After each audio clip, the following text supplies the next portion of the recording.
Darlleniad o'r Efengyl Ioan, Pennod 6, adnodau 24 i 35.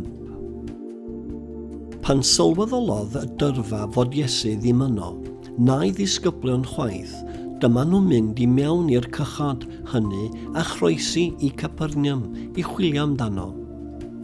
Pan ddeithon nhw o hyd iddo ar ôl croesi'r llyn, dyma nhw'n gofyn iddo, Rabai, pryd ddeis di yma?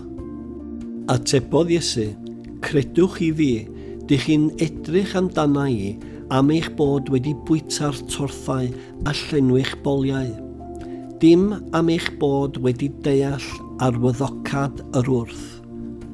Dim y math o fwyd sy'n dyfetha dylech chi emdrychu i'w gael, ond y bwyd sy'n para i fywyd tragwyddol. Fi, mab y dyn sy'n rhoi'r bywyd hwnnw i chi. Mae Duw y Tad wedi dangos fod sel ei fendith arna i. Felly dyma nhw'n gofyn iddo, beth sy'n rhaid i ni wneud? Beth mae Duw yn ei ofyn gyda ni? Atebodd Iesu, dyma beth mae Duw am eich i wneud. Credu yno fi, yr un mae wedi ei anfon.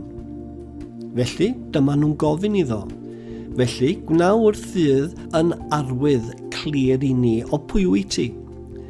Byddwn ni'n credu yno ti wedyn. Beth wyt ti am ei wneud? Cafodd ei hunanfiaid y mana i fwyta yn yr anialwch. Mae'n dweud yn ysgrifau sanctaeth, rhoddodd faro o'r nefoedd iddyn nhw i fwyta. Atebodd Iesu, credwch i fi, wnaeth Moses ddim rhoi bara o'r nefoedd i chi, fy nhad sy'n rhoi bara o'r nefoedd i chi nawr, y bara go iawn. Bara Duw ydy'r un sy'n dod i lawr o'r nefoedd ac yn rhoi bywyd i'r byd.